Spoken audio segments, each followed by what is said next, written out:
Chiringita, look, this is an exciting UK 3-year-old filly. Thanks for getting her across our desk. What was it about her that jumped off the page to you guys when you first saw her?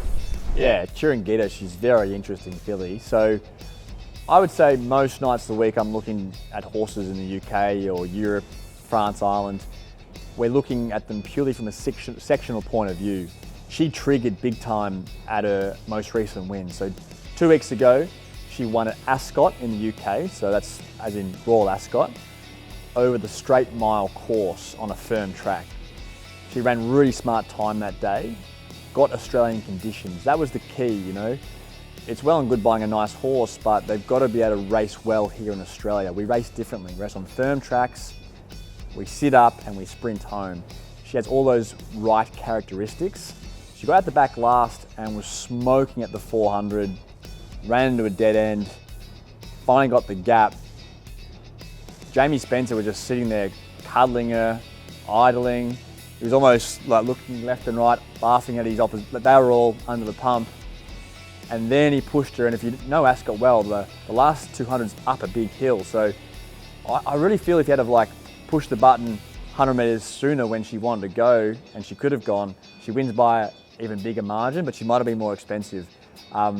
So she really flagged for us that day. I didn't know how good her pedigree was when I was watching that. So I was really happy to see that she's got this big pedigree, which really adds fantastic residual value at the end. But the pedigree all says 2,000 and 2,400. Her mother, Mississippi, she won a 2,400 metre stakes race in France before shipping to America, where she won a Group 2 on the turf there over 2,000 and was Group 1 second in a 2,000 metre race. So she's got a huge pedigree. Her second dan's by in Costa del Lago, Group winner. Third dan by Daylami, Group winner. From the family of Grand Lodge, champion stallion, and from the family of English, champion Australian sprinter. So she's got a monster dam side. And the interesting thing is, typically in Europe, these horses might race over 2,000 metres very early on in their careers. She's been trained more like an Aussie style, like we've gone 1,200, 1,200, 1,400.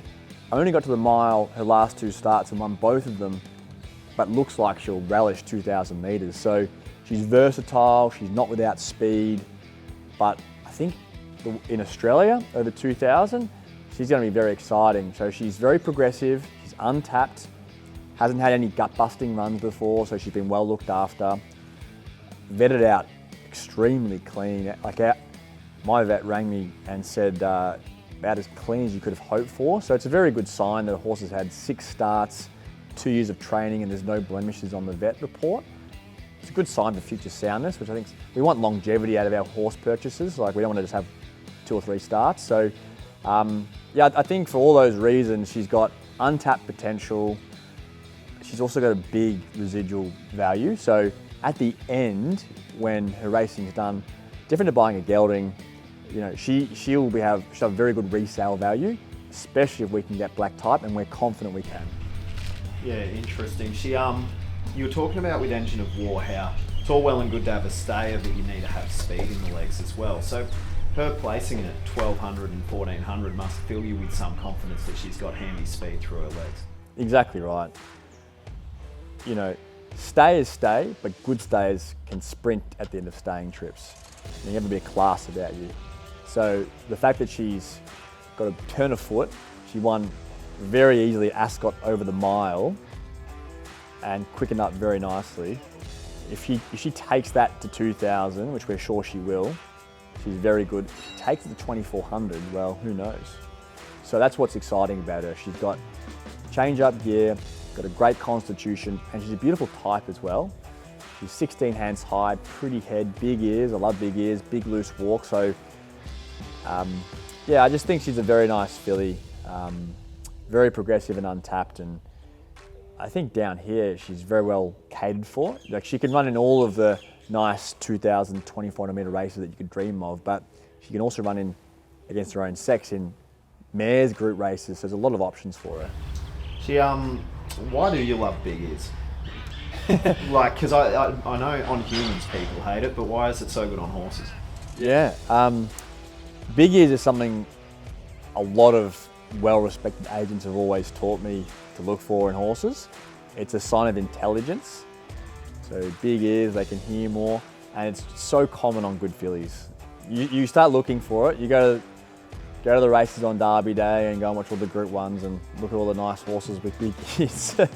I don't like buying little ears horses. I think they've got bad attitudes. So yeah, lovely big ears. She's got a big nostril, big deep girth. So, you know, she's got that lovely physique to her, which just gives you a bit more confidence. Like ultimately we're buying form, when we're buying form and performance and sectional data, when we're buying tried horses. But having that, it's important when we're coming to Australia to have that Aussie constitution. Just stand up to our different training grounds, our different track ratings. So she's got good feet, good bone, good knees. You know, you don't have a European type with fine bone and small feet. Mightn't stand up down here. So she's got all that. She's just very nice filly. It's untapped, and we don't know yet where her top is. The other part that we haven't mentioned yet is American Pharaoh. Obviously, Triple Crown winner in the US, amassed nearly $9 million in prize money. He's produced some really good horses down here in Australia. He's won the last 2 Victorian derbies with Gold Rush Guru and then Riff Rocket, and Riff Rocket went on to win the Sydney Derby. So, have you trained American Pharaoh progeny before? Yeah, we've had a few American Pharaohs. We've had some nice ones, definitely. He was such a good stallion. Funny enough, he won the Triple Crown on the dirt. He's actually a very good turf stallion. So I think he's had 60 odd individual stakes winners. That's massive. 9 different Group 1 winners, and Riff Rocket is his best one down here. And he was a gun. Unfortunately, he passed away, but he won the VRC Derby, the Sydney Derby, and he would have become a definite weight for age star. But his career was cut short, unfortunately. But yeah, he's a very good horse. Yeah, so there's that part of her pedigree. Plus, she's out of a blame mare. Blame mares are highly sought after in the market. Switzerland, who won the Coolmore last year, is out of a blame mare. So really good for the Australian market. And second dam buying Costa del Lago. So I don't know how that works. He must have travelled to Ireland for 1 or 2 seasons only, but he was a champion stallion here. So you've got some really nice Australian influence in that dam side. English is there as well. Our champion sprinter was trained by Gay Waterhouse and owned by New Haven Park. So She was also buying Costa del Lago. there you go. So it's just a really good pedigree that we sought after. Hasn't yet got black type, so I feel like we're buying her on the way up before she's done it. If we can nail black type here, then she's got great value back through the ring when the time's right. What rating will she come over with, do you think? She's rated 88 at the moment in the UK. Typically they drop them here because they have different rating systems. They typically drop them 15 to 20 points. So I expect her to be sort of 70, 72 without talking to the handicapper yet. That's really good. The reason they drop them as well is to allow our horses time to acclimatise while they can get a few wins. No good having a really high rating, being forced into big races and you're not quite ready to be at your best. You sort of can't win. But the fact she's going to be racing around on a Saturday in mares benchmark 74s, 78s, 84s, she should theoretically have a few Saturday grade races in hand where she's here and her rating's here, so she should just have a few free kicks while she's acclimatising, and then we can hopefully get stuck into some stakes racing. And for some real life context, Birdie Bye came over with a 72, and I think Wonder Kid with a 78, they did the same thing. Exactly right. So Birdie Bye was an 87 rater when we purchased him, I think, or 89, and he was dropped to 72. Quickly established himself, second at Flemington, won at Moonee Valley. He's on his way to the Spring Carnival ahead, and Wonder Kid was a 95 rater, I think, and as you said, they dropped him down to a 78, and he was able to win at Caulfield his second run with us. So that's the idea, you know. Most imports don't just bang, there you go, Group 3, Group 2, first start in Australia. It's a lovely rating for her. We can, and you're running around for 150, 160K on a Saturday in these restricted benchmark races with a filly who we think is at stakes or group level or better. So she should, as long as she acclimatises well, go through the grades very nicely. And so map out her general sort of 6-month plan from today. Righto, so She's been vetted, bloods are all good.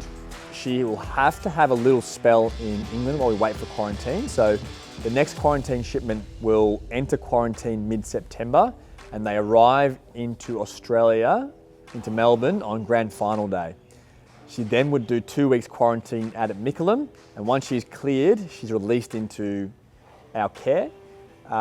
We would then, because she would have already had a break, we'd then put her straight into training, and much like Birded by a Wonder Kid, go through there, hopefully to the races. So from there, it's probably 3 months. So say you got October, November, January, so mid to late Jan, she's kicking off, and then we're straight into that sort of autumn carnival. So we love her because she's very good on firm ground. We're going to be right in the middle of summer. We know she handles it. She's not a soft track European horse. So, and then that'd be beautiful to have then 3-4 runs, give her a little break, and then bang, we're into the spring carnival next year with a lovely progressive group type mare. So Autumn is working through the grades. Let's say she's 2,000, 2,400. What races are we dreaming of for spring next year? Caulfield Cup.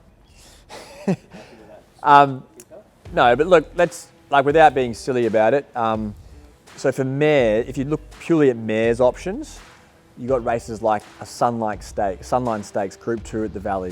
You've got the Tessio Stakes, 300k, 2,000 metre race, Cox Plate Day. That then leads into the Matriarch Stakes. That's Group 2 mares 2,000. So like, they're the restricted mares races you can go in, but then you can also go in all the other obvious options at 2,000 and beyond, which your owners will know so well. So that's the beauty. Where you're a gelding, you got to go only in the normal races. As a mare, you've got your mares only races as well to compete in. So yeah, like honestly, she's very progressive, very nice, and the absolute goal is just to nail black type. We want to win big prize money, of course, but if we get black type, that value at the end is set for life no matter what happens.